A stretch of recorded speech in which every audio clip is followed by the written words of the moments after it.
Biz bugun odamni onadan tug'ma holatga qaytaradigan, mukofoti faqat jannat bo'lgan, boshliq fuqaro yuqori tuvan hammasi barobar holatda iqtisodiy, ruhiy, jismoniy jihatda tang elib boradigan, imkoniyati yer bergan har bir musulmonga farz islomning 5-to'riki bo'lgan haj ibodati bilan tunishib chiqamiz.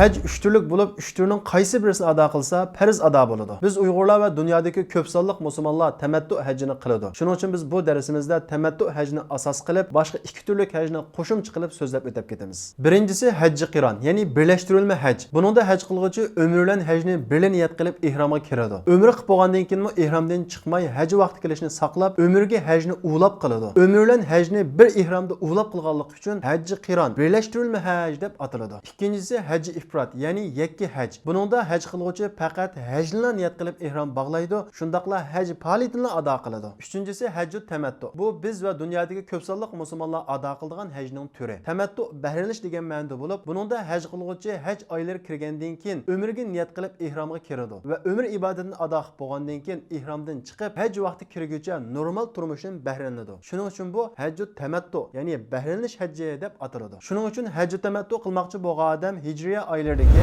Shavval, Zulqa'da va Zulhajning dastlabki 10 kundan iborat bu haj oylarida umrga niyat qilib ihrom bog'laydi va umr ibodatini ado qilib bo'lgandan keyin ihromdan chiqib ketib haj vaqti kelgunchalik normal turmushda yashaydi. Haj faoliyati Zulhajja oyining 8-kuni rasmiy boshlanadi. Bu kuni osh vaqtida, ya'ni kun chiqqandan keyin Makkadagi turgan joyimizda hajga ihrom bog'laymiz. Ihrom bog'laganda yuyinish, 2 rakat namoz o'qishga o'xshash umrga ihrom bog'laganda qildigan ishlarning hammani qilamiz. Undan keyin peshim namozini ilgari Minoga yetib kelib, peshim namozi, asr namozi, sham namozi va xufton namozlarini Minoda o'qiymiz. Namozlarning hammani qasr qilib o'qiymiz, ammo jug'lamay o'z vaqtida o'qiymiz va shu kuni Minoda qo'nib qolamiz. Ertasi atdigan, ya'ni Zulhajja oyining 9-kuni haj ibodatining 2-kuni bomdod namozini Minoda o'qib, kun chiqqandan keyin Arafat qarab mangamiz. Arafatga borg'uchi va Arafatga berib bo'lgandan keyinmi bekat to'may zikr tasbih aytimiz va labbayk o'qiymiz. Bu kuni, ya'ni Zulhajja oyining 9-haj faoliyatining 2-kuni Arafat kuni deb ataladi. Arafatda turish hajning asosiy farzi ham sharti. Arafatda turmagan odamning haji qabul qilinmaydi. Chunki haj demak Arafat demak. Payg'ambar alayhisalom hadisda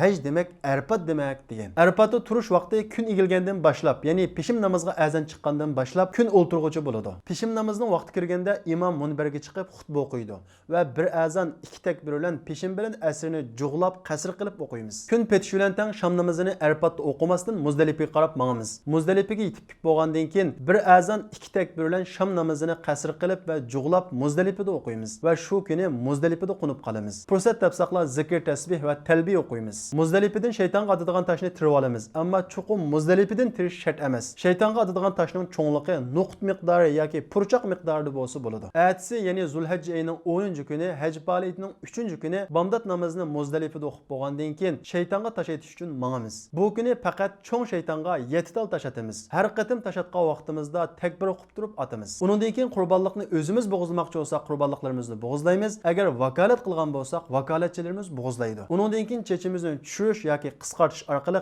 birinchi ihromdan chiqamiz. Esimizda bo'lsin, hajda 2 qatim ihromdan chiqamiz. Birinchi ihromdan chiqish tuvandagi 3 ishning xohlagan ikkisini qilish bilan bo'ladi. Bu 3 ish shaytonga tosh etish, Ka'bani tavob qilish va chashni tushirish yoki qisqartish. Bu 3 ishning xohlagan ikkisini qilsak, birinchi ihromdan chiqqan bo'lamiz. Birinchi ihromdan chiqqan vaqtimizda er ayollik munosabatdan boshqa hamma ishlar durust bo'ladi. Undan keyin haram kirib tavob qilamiz va Safa Marva qilamiz va shu kuni, ya'ni Qurbon hayit kuni tang kechadan burun Mina qaytib bo'lishimiz kerak. Yoki tavob bilan Safa Marvani shu kuni qilmay, Minada qilib qilib 3 kun turib, toshlarni etib, faoliyatlarni oyoqlashtirib, qaytib kirguncha kechiktirsakmi bo'ladi. Zulhajjaning 11, 12, 13-kunlari, ya'ni haj faoliyatining 4, 5, 6-kunlari tashrih kunlari deb ataladi. Bu kunlarda biz Minada turib, har kuni birib shaytonga tosh etib kelamiz. Oldirg'anlar Zulhajjaning 12-kuni, ya'ni haj faoliyatining 5-kuni shaytonga tosh etayotgandan keyin kun petishdan ilgari Minodan chiqib ketsami bo'ladi. Bu 3 kunda shaytonga 7 taldan jami 21 tal tosh atamiz. Har qatim tosh atgan vaqtimizda takbir aytib atamiz. 3-shaytonga tosh etib bo'lgandan keyin qibla qarab duo qilamiz. Atadigan tosh soni Qurbon hayit kuni faqat cho'ng shaytonga 7 tal, tashrih kunlari 3 kunda 3 shaytonning har biriga 7 taldan 63 tal,